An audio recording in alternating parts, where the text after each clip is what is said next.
Hello friends, welcome to Archana's delicious recipes. நம்ம வீடியோவில் இன்றைக்கி என்ன பார்க்க போகிறோன்னா வெஜ் பீஸா எப்படி செய்யலான்றதை பார்க்கலாம். வாங்க வீடியோக்குள்ளே போகலாம். அதுக்கு ஒரு பவுலில் வெதுவெதுப்பான சுடுதண்ணி எடுத்து வச்சுருக்கோம். அந்த சுடுதண்ணியில் 2 டேபிள் ஸ்பூன் அளவு ட்ரை ஈஸ்ட் சேர்த்துக்கலாம்.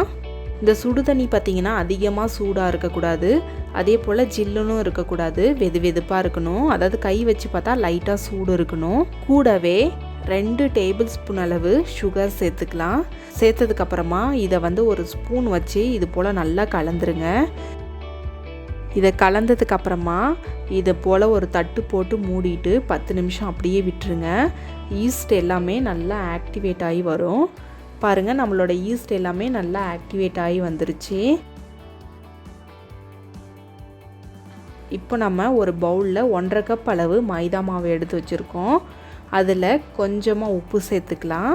சேர்த்துட்டு இதை நல்லா மிக்ஸ் பண்ணி விட்டுக்கலாம்.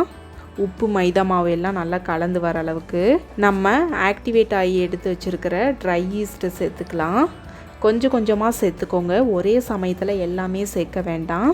சேர்த்துட்டு இது போல் நல்லா பிசைஞ்சதுக்கப்புறமா 1 டேபிள் ஸ்பூன் அளவு ஆயில் சேர்த்துக்கலாம். சேர்த்துட்டு நல்லா பிசைஞ்சு விட்டுக்கோங்க. எந்த அளவுக்கு தண்ணி தேவையோ அந்த அளவுக்கு சேர்த்துட்டு இந்த அளவுக்கு நம்ம பிசைஞ்சு எடுத்து வச்சுக்கலாம். கொஞ்சமாக மாவு மேலே இது போல் ஆயில் சேர்த்துட்டு நல்லா ஸ்ப்ரெட் பண்ணி விட்டுக்கலாம். இதை 2 மணி நேரம் போல் நல்லா வார்மாக இருக்கிற பகுதியில் நம்ம வச்சிடலாம். இது நல்லா டபுள் மடங்கு ஆகி வரும். 2 மணி நேரத்துக்கு அப்புறம் ஓப்பன் பண்ணி பார்க்கலாம். பாருங்கள், நம்மளோட மாவு எல்லாமே நம்ம வச்சுருந்ததோட டபுள் மடங்கு ஆகி வந்திருக்கு. இப்போ இந்த மாவை 10 நிமிஷம் போல் நல்லா இது போல் பிசைஞ்சு எடுத்துக்கோங்க. எந்த அளவுக்கு பிசைகிறோமோ அந்த அளவுக்கு தான் நம்மளோட பீஸா எல்லாம் சாஃப்டாக வரும்.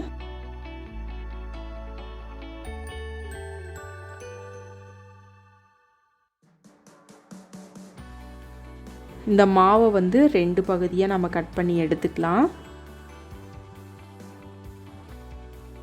அதுலேருந்து ஒரு பகுதி மாவை மட்டும் எடுத்துகிட்டு சப்பாத்தி கட்டியில் கொஞ்சமாக மாவு டஸ்ட் பண்ணி எடுத்துக்கலாம். பண்ணிவிட்டு அதில் நம்ம வச்சுருக்கிற ஒரு பகுதி மாவை வச்சு இது போல் தேய்ச்சிக்கோங்க. தேய்ச்சிட்டு நம்ம பீஸா பிளேட் எடுத்துக்கலாம். பீஸா பிளேட்டில் கொஞ்சமாக ஆயில் சேர்த்துக்கோங்க. சேர்த்துட்டு எல்லா பக்கமும் இது போல் ஸ்ப்ரெட் பண்ணி விட்டுக்கோங்க. பீஸா பிளேட் இல்லைனாலும் பரவாயில்லை, நார்மல் பிளேட்டு கூட எடுத்துக்கலாம். அந்த பிளேட் பார்த்திங்கன்னா நல்லா கனமான பிளேட்டாக இருக்கணும். ரொம்ப லேசான பிளேட்டாக இருந்துச்சுன்னா பீஸா சரியாக வேகாது. ஆயிலில் ஸ்ப்ரெட் பண்ணதுக்கப்புறமா நம்ம எடுத்து வச்சுருக்கிற மாவை இது போல் வச்சு எல்லா பக்கமும் லெவல் பண்ணி விட்டுக்கலாம். இப்போ ஒரு போர்க் வச்சு இது போல் அங்கங்கே ஓட்டை போட்டு விட்டுக்கோங்க. அப்போ தான் பீஸா வேகும் பொழுது மாவு மேலே எலும்பி வராமல் இருக்கிறதுக்காக இந்த மாதிரி ஓட்டை போட்டு விடுறோம். இது போல் ஓட்டை போட்டதுக்கப்புறமா நம்ம எடுத்து வச்சுருக்கிற பீஸா சாஸை சேர்த்துக்கலாம்.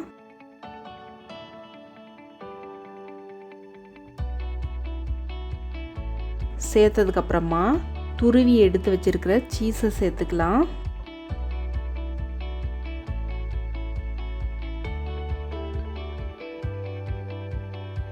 கூடவே ஸ்வீட் கார்னை வேக வச்சு எடுத்து வச்சுருக்குறோம். அதை இது போல் அங்கங்கே நல்லா ஸ்ப்ரெட் பண்ணி விட்டுக்கலாம். நம்ம வீட்லேயே பீஸா செஞ்சோம்னா நமக்கு பிடிச்ச மாதிரி டெக்கரேட் பண்ணிக்கலாம். ரொம்ப ரொம்ப நல்லாயிருக்கும்.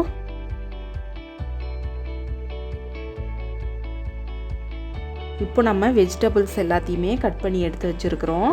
அதை எல்லாத்தையும் நம்மளுக்கு பிடிச்ச மாதிரி டிசைன் பண்ணிக்கலாம்.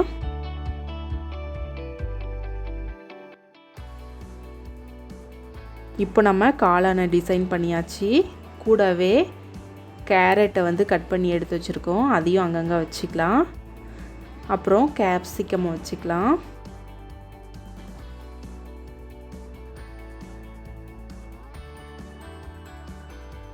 கொஞ்சமாக ஆனியன்,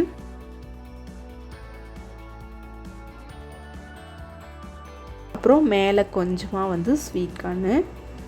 இந்த ஸ்வீட் கார்ன் பார்த்திங்கன்னா வேக வச்சு எடுத்தது.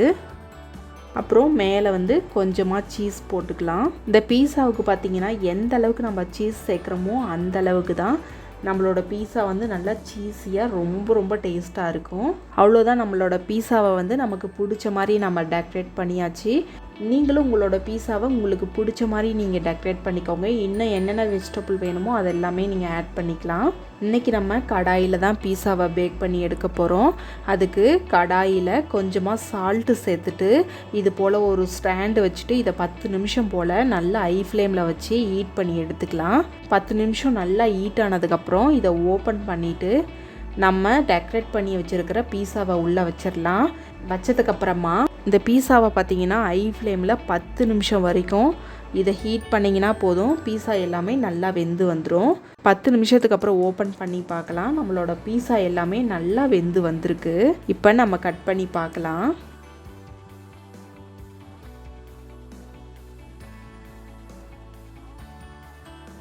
பாருங்கள், நம்மளோட வெஜ் பீஸா எல்லாமே ரொம்ப சூப்பராக ரெடியாகி வந்திருக்கு.